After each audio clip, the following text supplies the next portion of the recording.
Од өндөр суваг тавтамирал би аль хөтлөгчийн хот. Дэлхийн хотуудын үүсэл тэдний хөгжлийн талаар ярьдаг хотын түүх нэвтрүүлэг эхэлж байна. Энэхүү нэвтрүүлгийг хөтлөгч амар санаа бидэнд бэлтгэн хүргэдэг. Нэвтрүүлэг та бүхэнд YouTube-ийн од өндөр сувгаар болон NTV телевизээр мөн 83.3 107 студионы од манд радиогоор хүрч байна. Өнөөдрийн дугаарыг ногоон ирээдүг хөгжүүлэх еврейтэй MMS компани болон цахим ирээдүйд хамтдаа G-Mobile ивент итгэж байна. За өдрийн мэнд авраахаа. Өдрийн мэндэ. За хот гэж юу вэ? За бид одоо 49 хотын тухай ярьсан байна.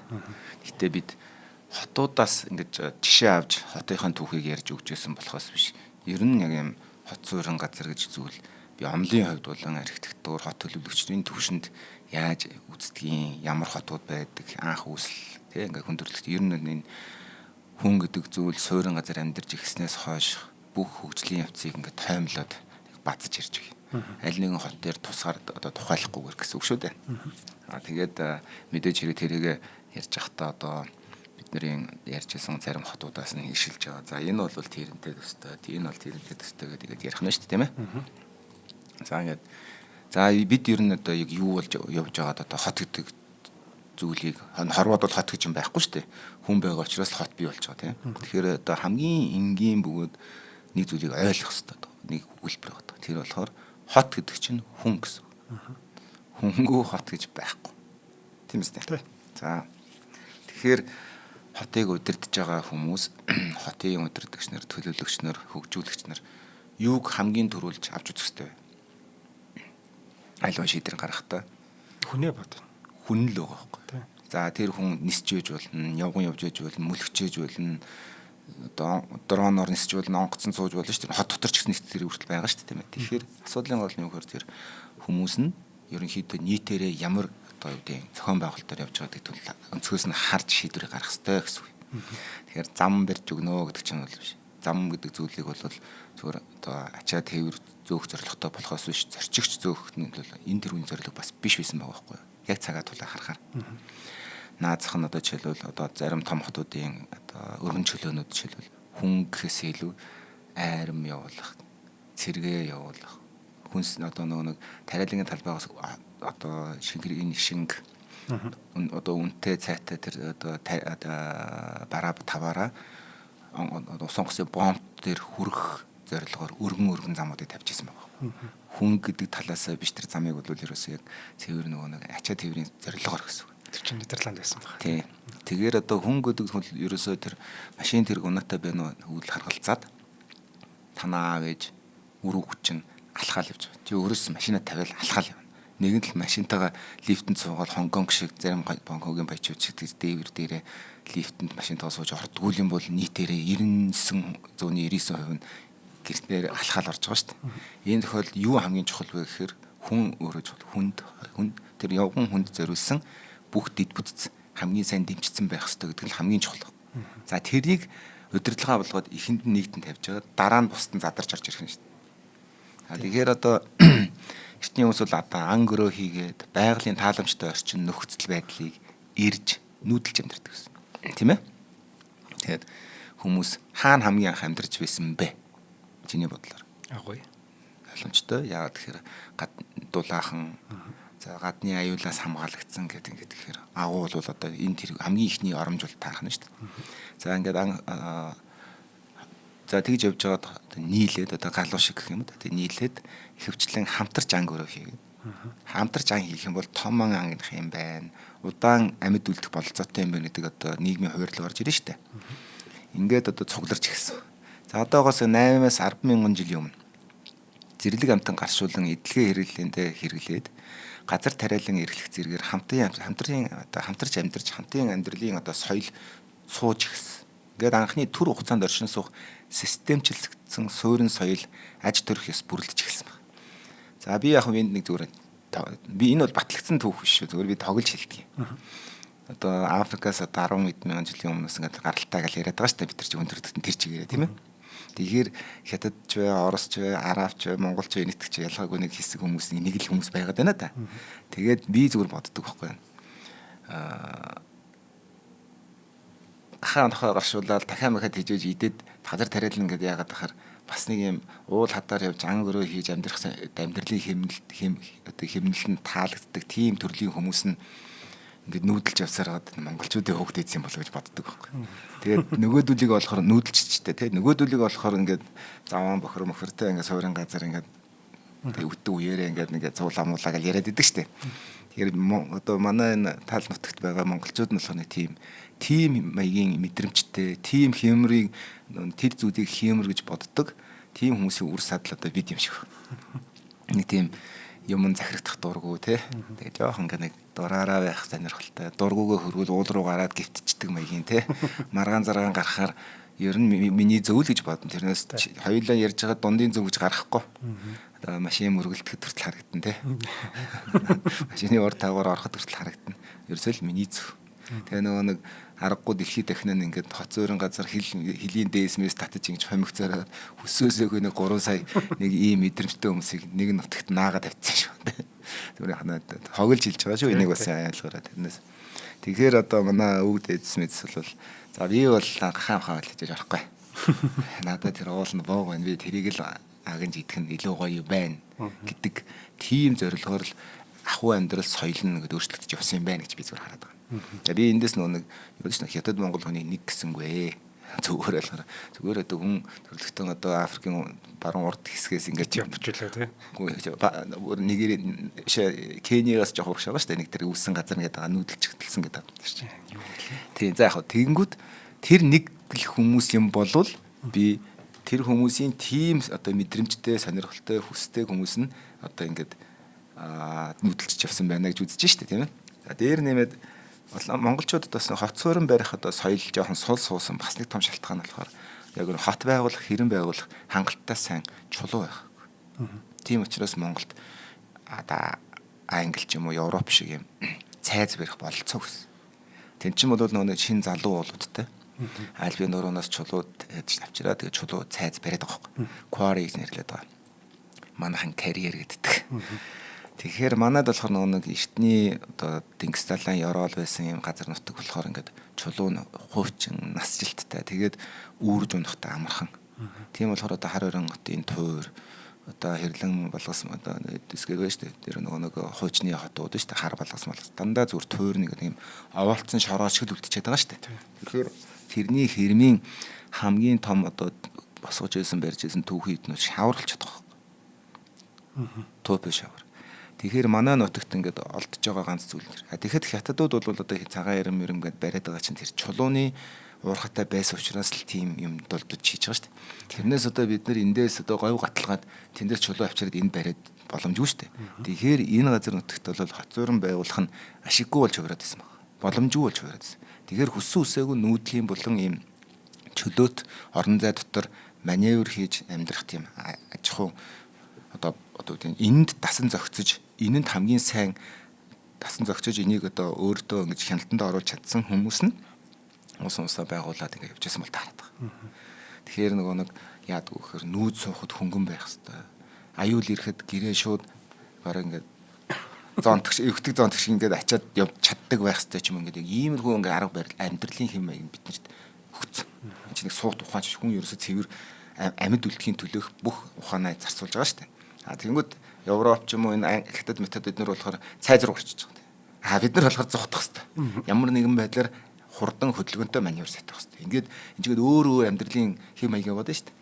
За тэгэхдээ одоо үндсэндээ баг одоо хамгийн сүүлчийн органик бөгөөд байгалаас шалгарч үлдсэн нүүдэлчд одоо бид нар шүү дээ. Энэ дэлхийд. Одоо манай монголчуудын одоо 3-ны 1 нь одоо баг хөдөө нутагтайгаа малладгуулаад хуучнаар амьдарч байгаа шүү дээ. Эртнийхээ соёлоороо баг шах амьдарч байгаа хүмүүс шүү дээ. Тэгэхдээ өнөөдөр дэлхийд баг тийм улс баг байхгүй шүү дээ. Тэгэхээр бид хоёрын хотын түүх гэдэг нэвтрүүлгийг өвөрмөц. Бид хоёр хотын түүх гэдэг нэвтрүүлгийг ерөөсө хот гэдэг ямар ч мэдрэмжгүй баг дөнгөж саяхан ингээд үүсэж байгаа тийм хүмүүс зориулж ярьж өгч байгаа гэсэн үг байхгүй. Тэрэнд нь би өөрөө хүртэл орж байгаа шүү дээ. За би одоо манай өвөө бол одоо хөдөөнөөс хөлөөр орж ирсэн гэдгсээ тэгэл 40 тонтол орж ирсэн байлгүй дээ тий. Цэрэгт яваал тэгэл. Тэгэхээр би нэг 2 дахь юм уу 3 дахь үеийн л нэг Улаанбаатар хотын иргэн байгаа байхгүй юу. Тэгэхээр чин цагаа тулах юм бол миний хөдөө зам бол хангалттай надад байж байгаа шүү дээ. Бүгд байгаа шүү дээ. За жишээ нь ингээд гих мэтлэн. За би бол одоо ер нь нэг бүр аргууд бол хаач хамаагууд сарчих хэмжээний тийм ухамсартай өмхгүй одоо болохгүй болов тий. Өөр хүмүүс бол тэгж чадахгүй шүү дээ тийм ээ бас хэцүү тий. Гих мэтлэн ингээд тэгэхээр бас хороогийн энэ ертөнцийн хамгийн сүүлчийн логикан нүүдэлчдэд зориулж идэх хотын түүх ярьж өгсөн болж. Тэгэхээр энэ орчлыг яагаад яриад гэхээр би зүгээр энэ хотын түүхийг нэвтрүүлгийг ярьж байхдаа их олон ямиг бас дүгнэж анзаарж бас олон хүнд хүрэхийг зорьсон. Энд тэнгүүд хот гэдэг зүйл яг яаж үүсдгүүдийг ерөөсөө ярьж байгаа юм бэл. Зүгээр нэг хотыг яриад эдгээр ингэсэн тэгсэн гэж ярьсан л ер нь яг 8000 жилээс 100000 жилийн өмнө ингээд байж ирсэн. Хот гэдэг зүйл яаж үүсдэг вэ гэдгийг тэрийг цэвэр антрополог болон соёл тэгээд энэ сэтгэлгээний төвшөнд яаж хот үүсдгийг ярьж өгөх юм бэ гэж бодсон байхгүй. Хаалтын нэвтрүүлэг тэр. За ингээд одоо мэдээж хэрэгэд төр одоо хугацаанд оршин сууж ирдэг тийм суурин соёл дөнгөж эхэлж явах үе төрөл бүрийн хэрэгцээ шаардлагаас үүдэлтэй янз бүрийн зориулт бүхий хотууд үүсэж бий болдог гэсэн. Зөвхөн яг нэг зорилгоор хот үүсэхгүй байна шүү дээ. Янз янзын зорилгоор гэж л. Тухайн хот хэрхэн оршин тогтнож буй цогц үйл ажиллагаанаас хамаарат хотын хэлбэр тодорхойлогддог. Худалдаа үйлчлэгээний зориултаа, төв хотууд, аж үйлдвэрийн зориултаа, дагуул хотуудын жишээг болоод дурдж болно гэж байна. Мөн хот хөдөлгөөний хэрээр хотын нутаг дэвсгэрийн гадна хүрээлж орших хөдөө аж ахуйн зориултаа газрыг хотын нутаг дэвсгэр болгож өөрчлөгдөн гэсэн үг. За одоо ингээд Гацуурт 22-ын төвчөн хонхор монхорч хөдөө байсан одоо энэ хотын бүс болцсон яваад байгаа шүү дээ цагаад болох. Энэ дундуур нь хурдны зам бүр Багнуур хүртэл чинь 100 км-ийн цаана баахан гач манай дүүрэг болсон тууж байгаа шүү дээ. За энэ чинь яг ингээд хөгжлийн палаасаа яаж авчих үзэх вэ гэдэг утгаараа тэг шийдсэн зүйл. Энийг бол одоо юу гэдгийг зөв буруу гэж хэлэхээс илүү бид нэр одоо тэр концепц буюу бодловцруулсан тэр зорилтын төлөө тулж ажиллах хэрэгтэй гэсэн үг. Тэг алс газруудаас авчирж ирсэн арилжааны эд зүйлсийг тухайн орон нутгийн бараа таваагаар арилжах худалдааны байршлуудыг түшиглэж тойрог хэлбэрээр эртний хотод хөгждөг гэсэн байна. За түүхэн хөгжлийн явцад худалдаа 8-ны замуудын уулзвар, гол мөрөн, далай тэнгисийн тээврийн зогсоол цэгүүд буюу боомтууд түшгэлж хот үссэн. За энэ дээр бол одоо хамгийн түгээмэл одоо юу нь бол Ром, Месопотами төсөл.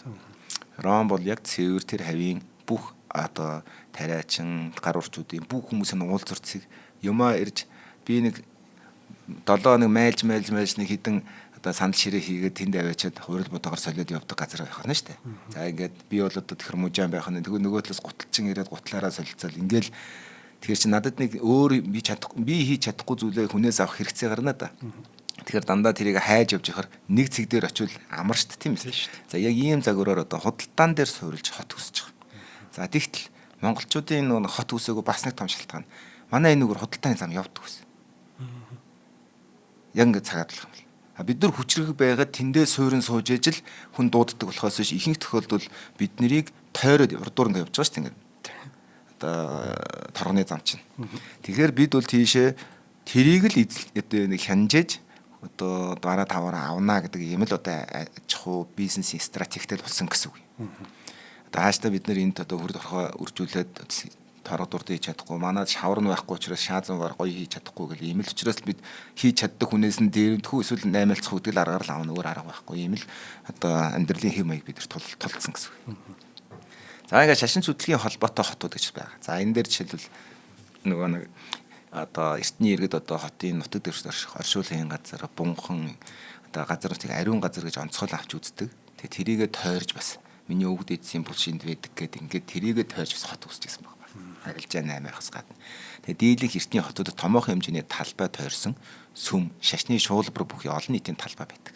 За одоо Европын ер нь тэгээд одоо та нар Турк явсан тий?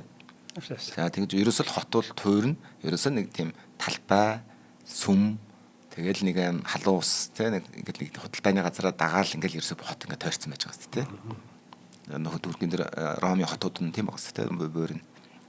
Дундад зууны үед одоо Европын маш олон хотууд сүм дуган түшиглэж тэлсэн байдаг. За одоо Canterbury, Cambridge, Oxford бүгд сүмүүд тойрсон байхгүй.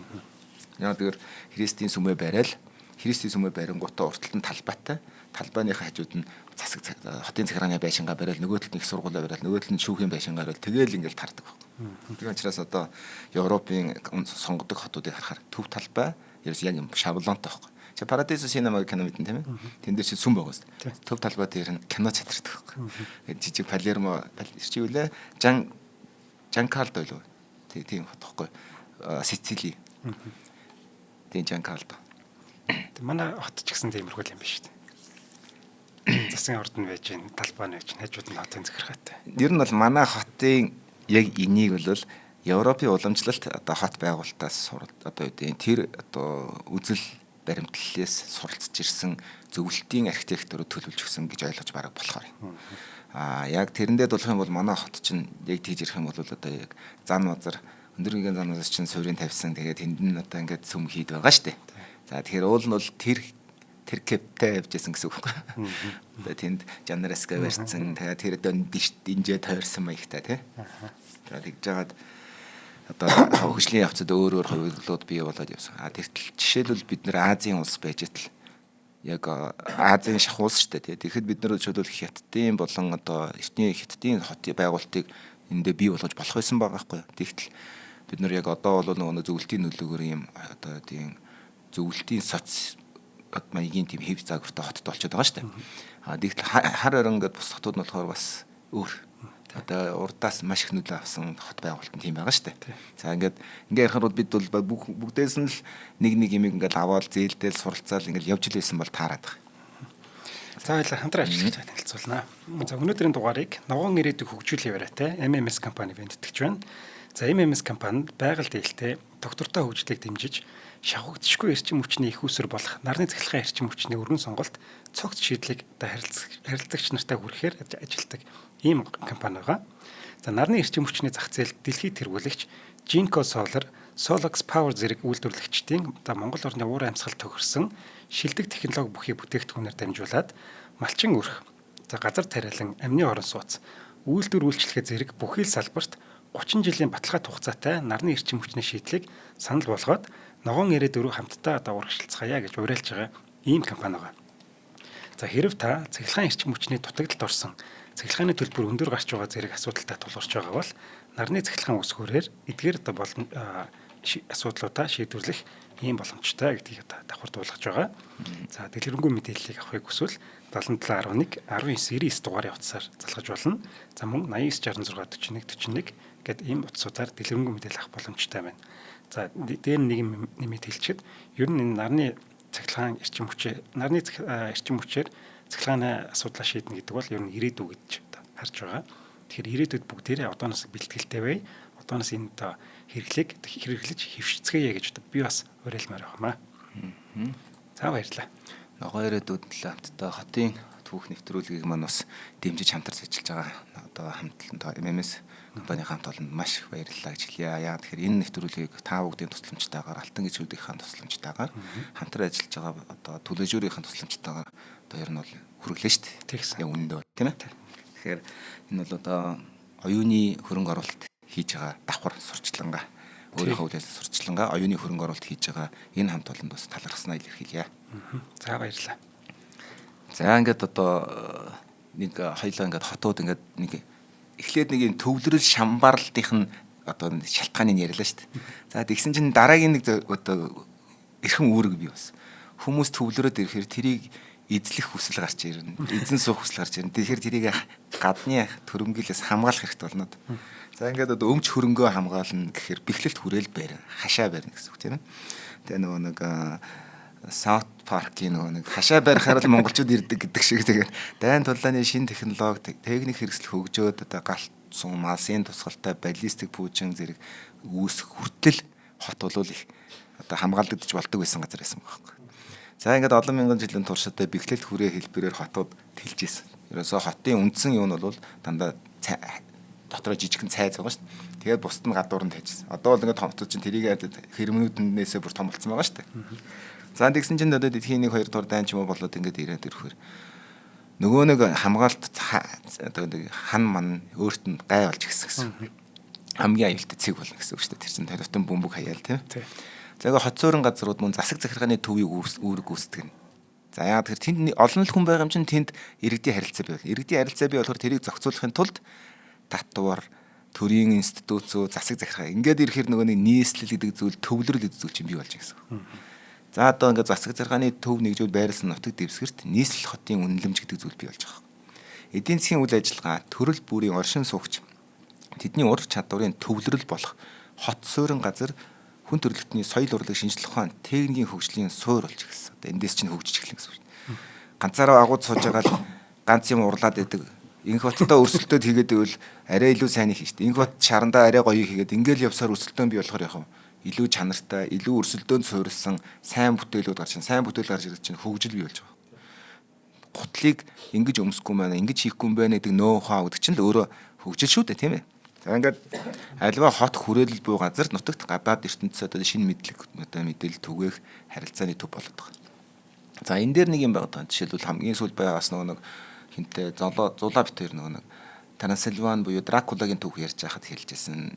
Унгарын хаан Трансильван гэдэг мужид их хөдөөний одоо тосгоны тэгээд нэг хөдөө аж ахуй суурилсан тийм ядуутар газар байсан баг. Зүгээр л сайхан тариал мах бэлддэг газар. Тийшээгээ Германы Саксоны германчуудыг маш ихээр татварын хөнгөлөлт үзүүлээд шашны эрхчлөлөөр нүүлгээд тэгээд тэд нар тэр Саксоныхан одоо иргэд Герман гаралтай Саксон иргэд хотуудыг барьж өгсөн баг. Бүр Европ дотор Унгар Трансильван тийм болж байгаа байхгүй юу? Ер нь зүгээр. Тэгэхээр хот гэдэг зүйл ямар чухал, гар урчууд гэдэг зүйл ямар чухал вэ гэдэг аюу сайн нэг ойлгох. Гар урчууд гэдэг хэдийн бэдийн нэг юм гараар юм хийдэг биш байхгүй юу? Энд чинь яг тухайн юм яг жинхэнэ одоо хөгжлийнх нь эхлэл зэг үү. Тийм ч учраас одоо Вавилон, Александрия, Иерусалим, Багдад гэдэг том хотууд шүү дээ. Ром гэдэг хотууд чинь Константинополь хүртэл ингээд хамгийн шилдүүд нь тэнд ажиллаж хамгийн шилдэг юм хийгээд ирэхээр тэр чинь л тухайн үеийн хамгийн гоё iPhone уцагдaltaй л адилхан зүйл болно гэсэн. Чи өөрөө хөдөөнөөс очингууд тэнд чинь нүдээ нээгээд ангааж байгаа шүү дээ. Тэгэхээр эн чинь л ерөөсөө хөгжил байна. За ингээд хот бол өөрөө хүмүүсийн сорон зулж эхлэх гэсэн зүг. Тийм учраас хотын иргэдэг гэдэг зүйл олон байх тусмаа л хот мундаг байна гэсэн санаа. Тэгэхээр Улаанбаатар нийслэл маань бол 400 мянган хүнтэй социализмд байсан хот одоо сая бараг 400 мянган хүнтэй болчихоо да тий. Энд чинь яг хүнийхээ утгаар бол олон болчиход байгаа. Зүгээр эднэрийг нэг харахтаа хүн гэж харахгүйгээр зүгээр хот байшин одоо юу гэдэг хот байшин тэгээ зам гэж хараад байхаараа буруудаад байгаа байхгүй. Яг энийг бол яг газрын ингээд зараад идээд дуусныхаа дараа бол одоо жинхэнэ зовлон эхэлж байгаа шүү дээ.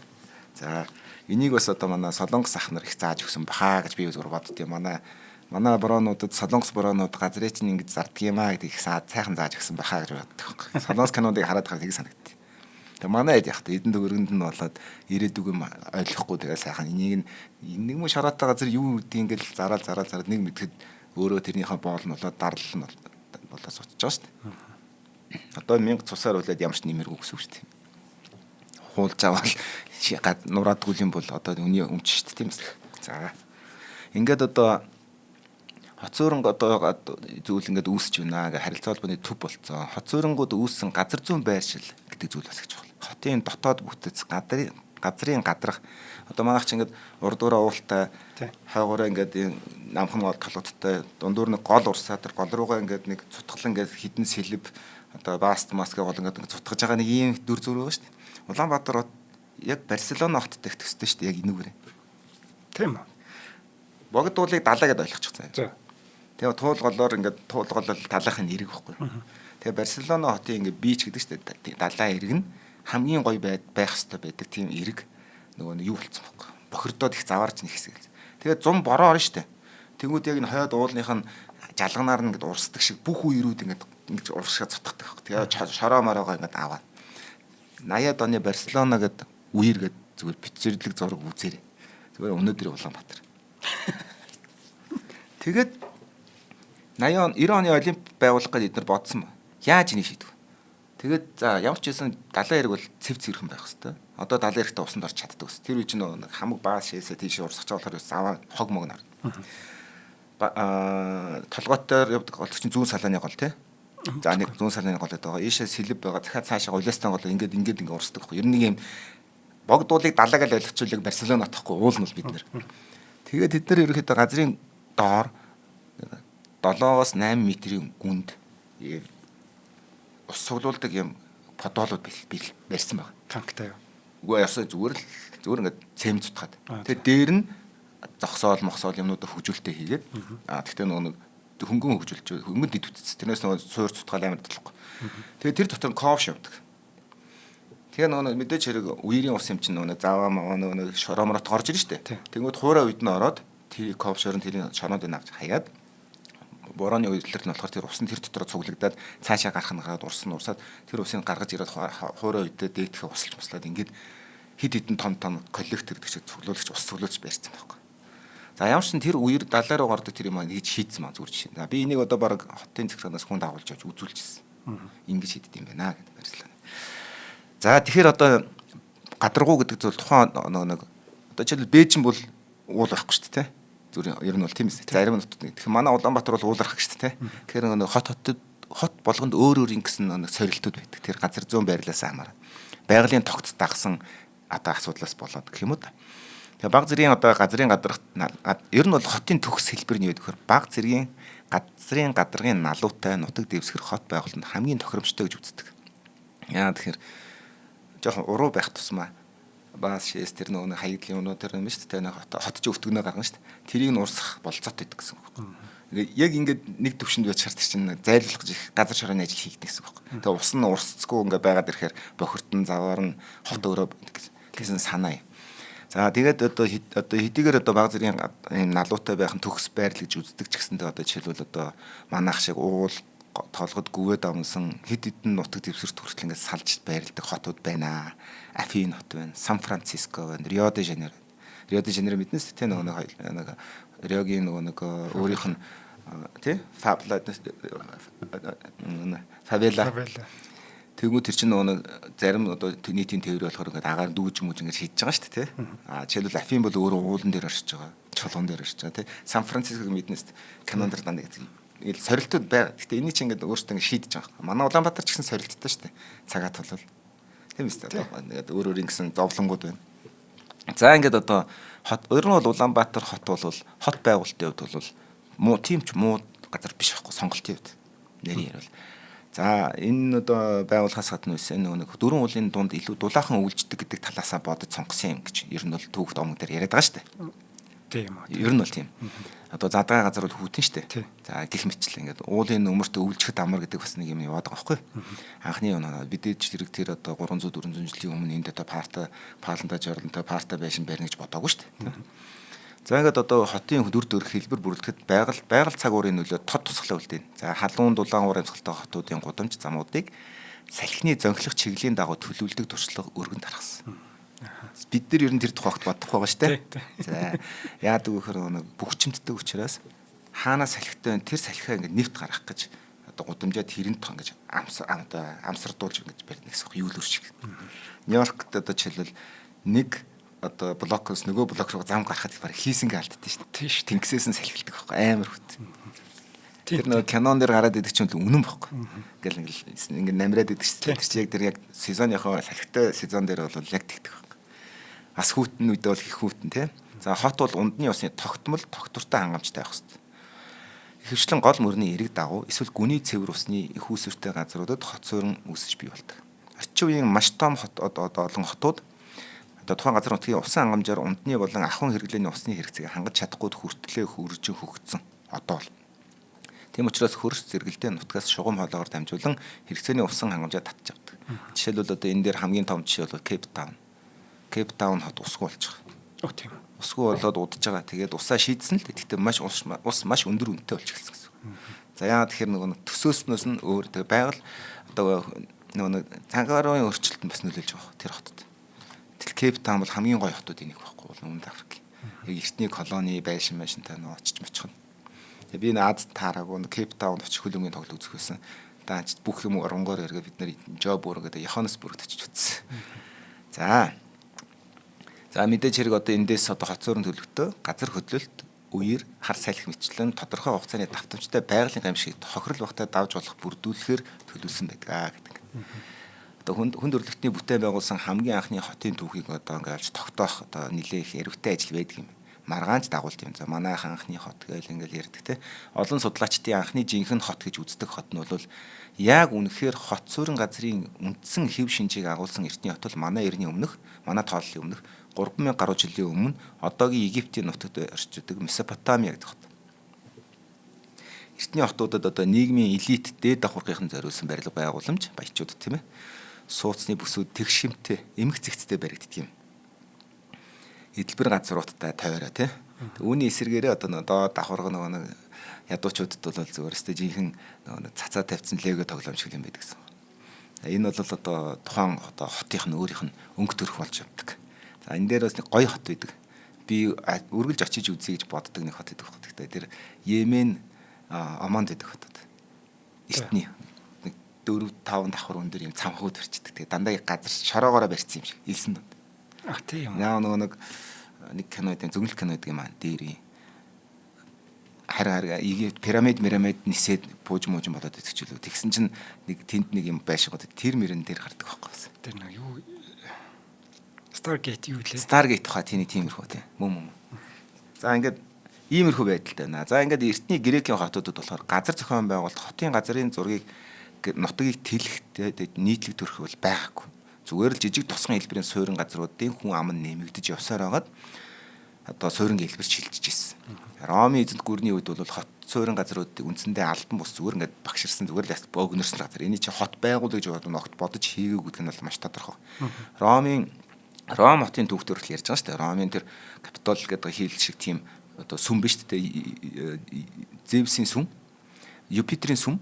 Тэрийгэ тойрол нэг дов дээр барьсныг тойрол хот өгчөж байгаа. 7 толгот. Тэр чинь 7 толготтой байхгүй. Тэгээд одоо нөгөө тхэн барьсаар ингээд тэгшилч тэр 7 толгот нь баг мэддэг болсон. Тэр намаг яагаад гэж тэр 7 толготын дундуур намаг шиг газар юм балчигтай газар байдаг байхгүй юу.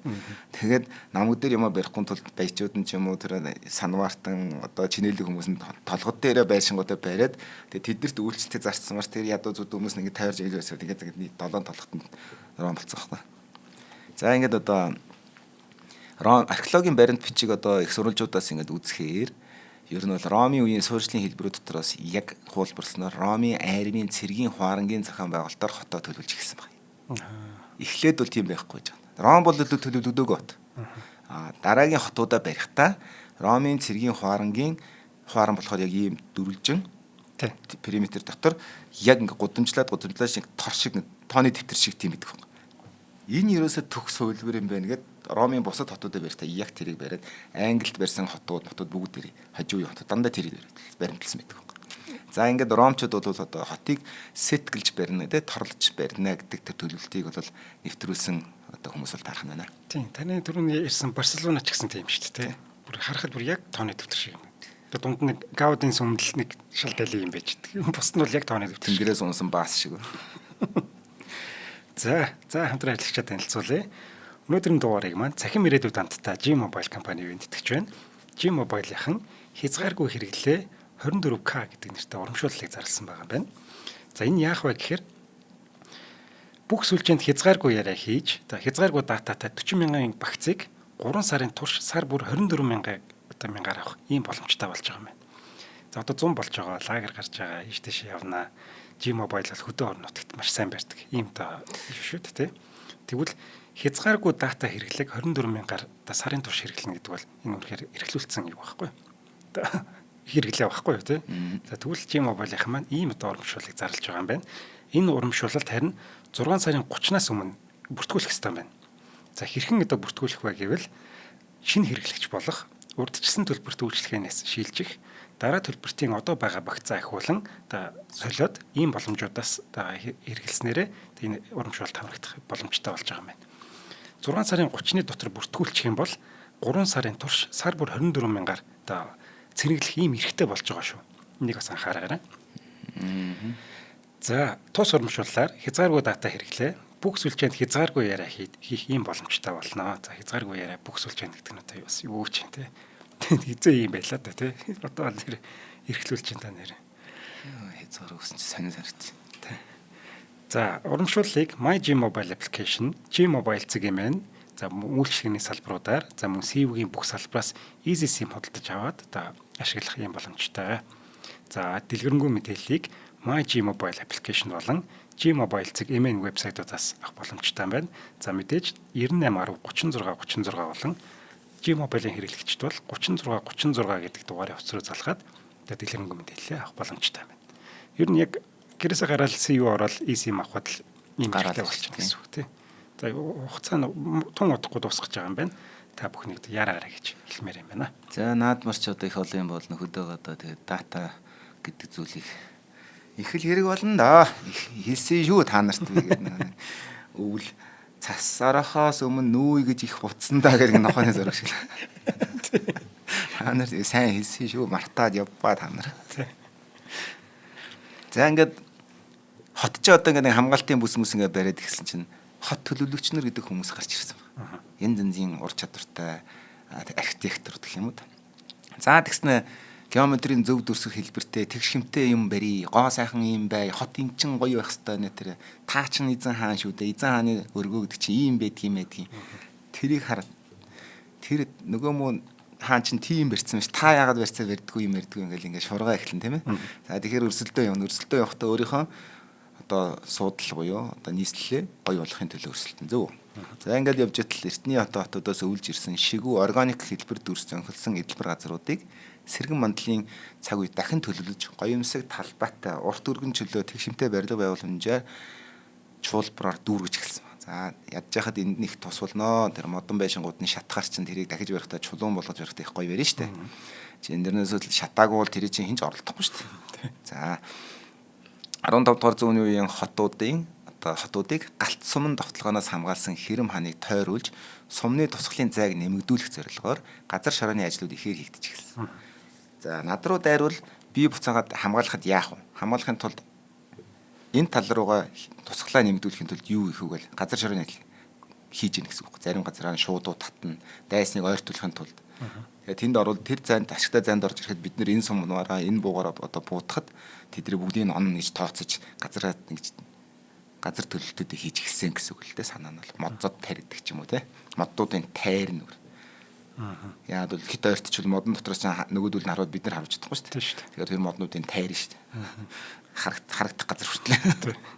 За ингээд 17-аас 18 дугаар зууны үед Итали одоо Ром Италиас үүрсэлтэй барокко гэдэг Ром гэдэг одоо төрлийн барилгын одоо хэд сүрлэг засаг захиргааны барилга байгууламжууд маш урт өргөн чөлөө тойрог хэлбэртэй гудамж замууд гэдэг. Одоо энэ нэг Ром одоо манай барокко Ромын төстэй тийм барилгууд одоо байгаа шүү дээ. Сүрлэг том.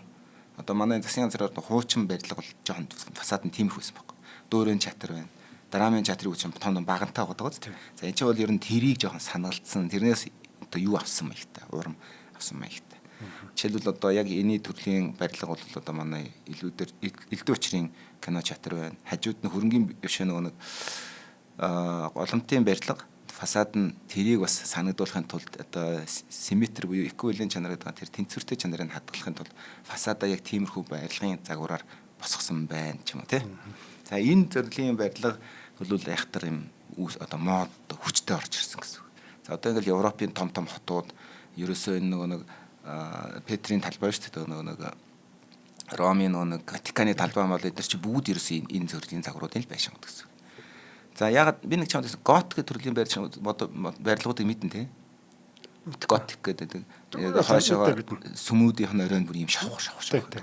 Ягаад гэдэм тхэн. Цасыг ундаг байхгүй. Цасыг унахад дээвэр нь цөмөрдөг учраас тэглэхгүй тулд шавхар идэх. Цаснууд энэ. Тийм байна. За ингээд одоо тэмдэглээрээ. Тэмдэглэхгүй, энийг хасахгүй. За ингээд ирэхээр нөгөөдөл чинь одоо тэр төлөвлөлтөө хийхдээ тойрог хөвдөртэй гууд одоо жигнэсээ тоглож эхэлнэ гэсэн үг. Цэцэрлэгт хүрээлэнгээ ингээд амар гоё янз нэг геометрийн дүрстэй дээрээс нь харахаар юм цэцэг шиг мэцэг шиг бөөргий одоо тэр гэрмэр шиг оо. Тийм жигэн нөгөө айл гэрдэд тоглоно гэдэг шиг юм байна. За ингээд одоо энэ одоо бароккогийн үеэс хойш ингээд хотыг одоо юу яах хот байгуулах гэдэг чинь өөрөө зөвхөн байшин барих биш маш том гоё орон зай үүсгэх гэдэг чинь өөрөө хот юм байна гэдгийг ойлгож эхэлсэн. Тийм учраас нөгөө хотын орон зай бүрдүүлнэ гэдэг зүйл дотор асар том хэмжээний эд зүйлс орон зай бүтээх байгуулах ажлууд хийсэн. Цэцэрлэгүүдийг барина гэсэн үг шүү дээ. Одоо нөгөө Элисийн талбай гэдэг чинь Францын тэр нэг одоо жишээлбэл Берлиний хаалга шүү дээ. Тэгэл тэр нэг маш том өргөн чөлөөгөр баг 8-ыг машин явахаар өргөн бохгүй. Парад явдаг ус. Хоёр талаараа мод тарьсан. Өргөн чөлөөнүүдийг бий болгож байгаа. Яг хотын төвөө чөлөөлж эхэлж байгаа. Яг хараатай байх тусам илүү их юм бодно. Яг Афины сүмүүд өндөр таацтай гэхээр бодоход дарамтгүй. Намхан таацтай юм дотор хүн сэтгэж чаддгүй гэж үздэг учраас. Тэгэхээр жишээлбэл Гитлер ч юм уу те Цезар ч юм уу одоо хаан эзэн хаан тэндээс гараад балкон дээрээ хараад урагшаа харахад уудам хараадах юм бол гэж яагаад их гоё юм бодноо да. Тэгэхгүй л ингээл хараад бөөн гачин наран туул шиг юмнууд ингээл шамбаал гэх юм бол хараад бүр ингээд буцаад орно сте. Тийм үстэй. За ингээд иймэрхүү хэрэгцээ шаардлага гарсан учраас хотын орон зай гэдэг зүйлийг бий болгосон. За тэр хотын орон зай бий болоод ирэхээр тэнд нь сэхэтнүүд, философч цугларна. За тэгээд тэд нар бодож эхлэх гэсэн үг байхгүй. За ингээд одоо бароккогийн цаг үеэс хойш гэсэн одоо энэ том хэмжээний орон зай үүсгэх тийм ажлууд явсан учраас яасан бэ гэхээр 1853-аас 1870 оны хооронд хамгийн анхны одоо Парисын нэвтрүүлгээр ярьдаг одоо Осман гэдэг байгаа барон Османы удирдлагаар дахин төлөвлөгдсөн Парис хотын төв талбай тэдгээрийг холбосон эргэнчлээ тойрог хэлбэрийн гудамж замууд одоогийн Парисыг Осман гэдэг Хаусман гэдэг төлөвлөсөн байхгүй. Хамгийн анхны нэвтрүүлгээр зан давтар ирсэн юм. Энэ бол одоо классик одоо загварын төлөвлөлтөнд орж байгаа юм зүйл. Ингээд одоо энэ хүний буйнаар Парис хот маш сайн хот болсон. За Парис хотыг одоо Наполеон 3 дугаар Наполеон хаан, эзэн хаан тийм гоё болох хүсэлтэй байсан учраас захиалга гэж ингэж бариулсан юм аа. За ингээд эрнээс өмнө бол Парис хот бол их зав хот байсан гэдгийг ярьсныг энэ хүмүүс хангалттай сонсоод гайхсан ч баг, итгэсэн ч баг. Цогоор шиддэг. Тий. 18-р зууны дундаас эхлээд өрнөдийн ялангуяа Америкийн хотуудад худалдаа үйлчилгээний үйл ажиллагаа эрчмээр хөгжиж ирсэн. Эрчимтэйгэр. Тэгээ газрын үнц нь нэмэгдэх болсноор хот биеийн барилгажилтанд газрын эзэдийн шийдвэр маш чухал нөлөөтэй болж ирсэн. Банк, албан газар агуулгах зочд буудал болон жижиг үйлдвэрийн барилгуудыг олноор барихад газрын эзэдийн зөвшөөрөлөөр л хийн. За хоёулаа Пенс Сити гэж тийм Пенсильвания гэдэг хотын тухай ярьсан тийм ээ. Филадельфи гэдэг хотын тухай ярьсан шүү дээ санаж байна уу. Тэгэхэд эзэн хаанаас өрөндөө авсан мэт тэр газрыг.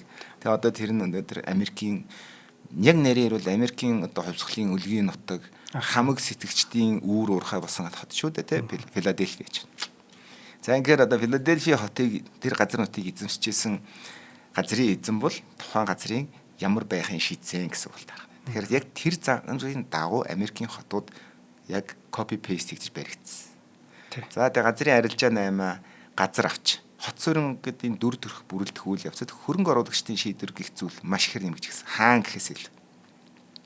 Түүх соёлын үндсэн тухайн хотын засаг захиргааны хүч нөлөө гэхээс илүүтэйгээр чөлөө зах зээлийн зарчмаар газрын үнц нь бүрэлдэж үүнээс үүдсэн хотын шин дүрх төрх бий болоход 1920-од оны Америк нэгдсэн улсын худалдаа үйлчилгээний үндсэн үүрэг зориулттай Нью-Йорк, Филадельфия, Бостон зэрэг хотууд жишээ болоод дурж болно гэж байна.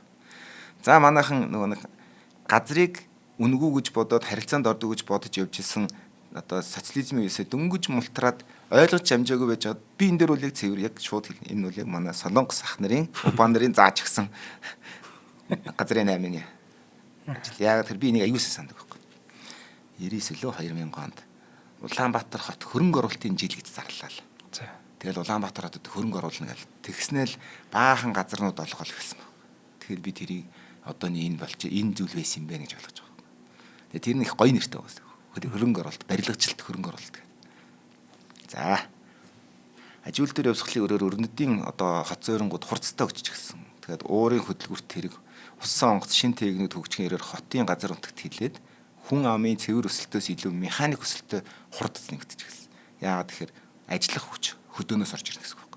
Одоо юу гэдэг амар одоо А Б 2 гэрлээд үр хүүхэд гаргаад тэлэх томрогдох зүйл нь шууд гаднаасаа хүчээр ойр орчмын хүмүүс ажил амьдрал хайж ирээд цутгаад ирэхэнгүүт Улаанбаатар хот 400 мянга гэж байгаа сая 400 болж байгаа тун ижлэлтээр үйл явдлаа гэсэн.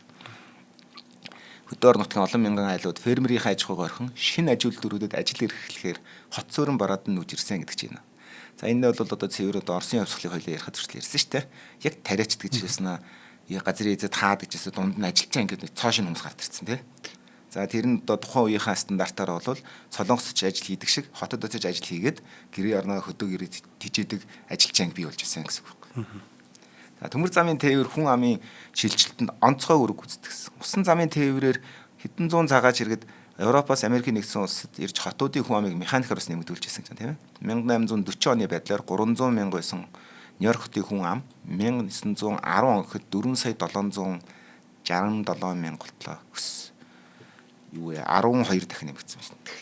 Төвлөрөл нэмэгдэхийн хэрээр хотын эдийн засгийн үндэслэмийн болон олон улсын хэмжээнд одоо эдийн засаг нь олон улсын хэмжээний хот болж эхэлж байна гэсэн. Одоо жишээлбэл олон улсын хот гэдэг чинь юу ордог вэ? Одоо Сингапур, Хонконг, Шанхай, Азаас тий. За ийм том хотууд байна. Одоо жишээл Лондон, Нью-Йорк. Жишээлбэл англичуудад жишээлбэл Лондон бол Английн хот биш гэж хэлдэг шүү дээ. Би үнэхээр Лондон тэгж хэлэхдээ санал нийтнэ. Яг л тийм англи хөх цөөхөн байдаг. Олон.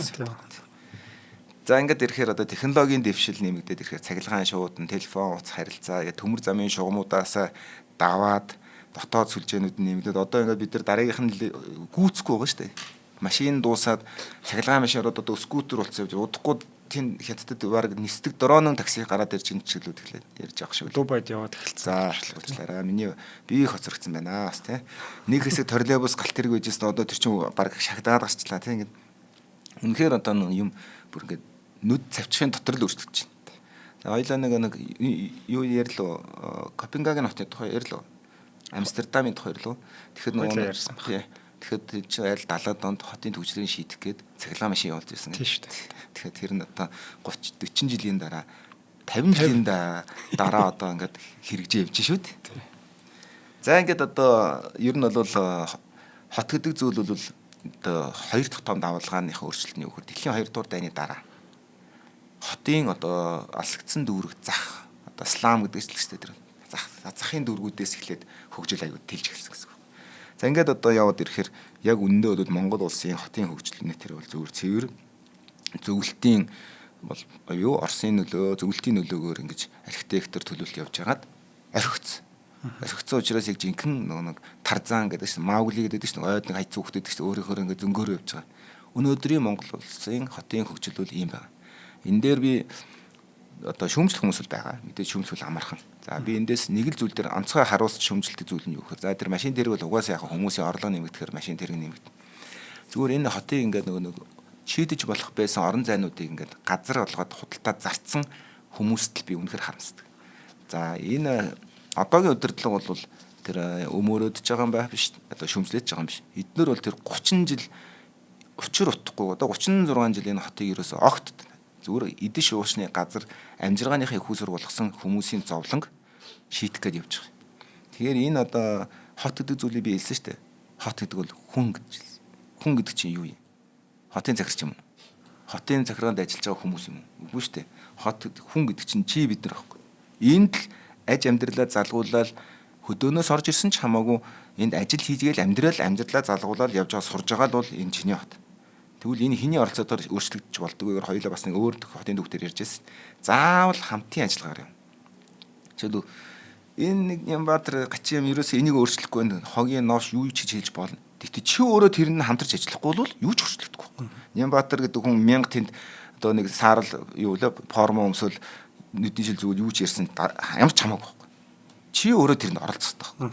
Тэгэхгүй бол тэнд одоо энэ одоо барон хаус вантсыг авчираад хаус менежментийг авчираад Улаанбаатарыг өөрчлөдөг гэсэн ч чадахгүй. Яг л чи өөрчлөгдөхгүй л байхгүй. Тэгэхээр өнөөдөр дэлхийн хамгийн суут хот төлөвлөгчийг авчираад Улаанбаатар тавьсан ч бид яг адилхан л байна. Тэгээ асуудлын гол нь хотыг миний хороол миний оршин сууж байгаа газар гэж юусэн харахгүй байгаа байхгүй манай хотын иргэд. Миний гэр гэж харах хэрэгтэй шүү дээ. Жишээлбэл одоо ингээд хөдөө очингууд энэ арын урлан дээр гарч болохгүй. Савдагтай чи юм болохгүй. Ингэж шатдаг штэ. Тэн дээр нь очиж бис ч болохгүй ингээд уурлаал, хилэгнээл, жухам хялалцал. Тэгээ яагаад энэ Улаанбаатарт хоймор дээр минь нэрэ бааж хийгээд идэв.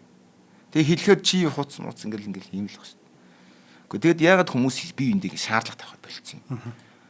Хамгийн энгийн чинь хот гэж үзэхгүй байгаа хамгийн энгийн чинь юу гэхээр яг өөрийнхөө давхрынхаа хаалганаас гараад манай гэр дуусчих гэж бодоод байгаа байхгүй. Хамгийн тэнэг нь. Тэгтэл танаа зүгээр бүр боли ихэд хамгийн танаа хотхноор ч ядаж гэрээ гэж бодох хэрэгтэй байхгүй. Гараад өөрийнхөө орцондоо хогоо хайж байгаа хүн байгаа байхгүй. Тэгээ тэр нь болохоор миний одоо 48 тоод хаалга хаагдлаа. Тэрний цаанаа миний гэр орчих гэж бодож байгаа нь өөр хамгийн тэнэг зүйл байхгүй. Тэгэхээр бид ерөөсөө өөрсдөө ард ирээд өөрсдөө хүрчлэгдэх хэрэгтэй. За орсон сууданд амьдрын уу хамаагүй гэр ороод амьдрын уу хамаагүй. Тэнд чи амьдрч л байгаа л тэр чинийх. Гэхдээ тэгээд өөрийнх нь биш юм бол хөгөөд явуулчих л. Явахгүй шүү дээ. Тэдэн сая төгрөг ингээд үнлээ зарна марна суужиж тэмстэй. Тэгчээ тарин тэрийг харилцахгүй байгаа нь гэхээр эн чинь өөрөө яг тэр хүнд өөрт нь дабль стандарт үүссэн байна гэсэн үг байна. Тий. Нэг байр ахтай ингэдэг шүү дээ. Орчин өстой гоё. Орцсон гоё. Гоё дулаах юм байна. Орчины гоё хүүхдийн тоглоомын талбайтай. Тим гоё байранд орж байгаа гэж бодож ордог. Тэнгүүтээ өөрөө тэрийг эвдэж эхэлдэг баг. Вандал хийдэг. Тий. За ингээд одоо дэлхийн ертөнцийн одоо хотын төлөвлөлтийн хамгийн том чиглэл өөрчлөгдөж байгаа. Хотыг автомашины хот хурдны зам гэж бодохоо болж байгаа. Харин хот бол яг хотын захиргааны хийж байгаа нэг зөв зүйл нь бол тэр 20 минутын хот гэдэг концепц бол ерөнхийдөө зөв юм байна. Зүгээр яаж хийж байгаа гэдэг л ер нь бол альва бодлого бол тийм концепц цаадаас мөн буруу байдгүй шүү дээ ихэнхдээ. Хэрэгжүүлэх дээр жинхэнэ самардаг байхгүй. Би зүгээр тэр хэрэгжилт нь ямар байгаад л санаа зовж байна. Тэрнээсээр юу ч бодож болно те хүн ямар ч гоё юм угаасаа ойлгомжтой хаа нэгэн газар бодоод олцсон зүйлийг л авчрал энд хэрэгжүүлж байгаа шүү дээ. Энэ зүгээр хийхтэй арав жинхэнэ монголчилдаг тэр нь л аимшигтай байна.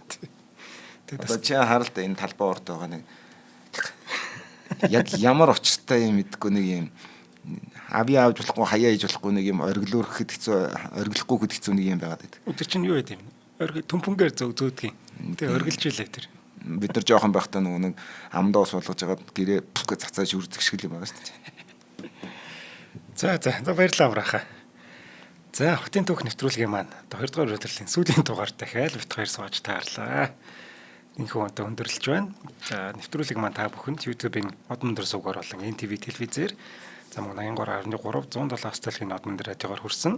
Өнөөдрийн дугаарыг ногоон ирээдүйг хөгжүүлэх яваатай MMS компани болон цахим ирээдүйд хамтдаа G-Mobile компани бэлтгэлээ. За амраахаа. Маш гоё нэвтрүүлэг бэлтгэж хүргэсэн танд маш их баярлалаа. Баярлалаа.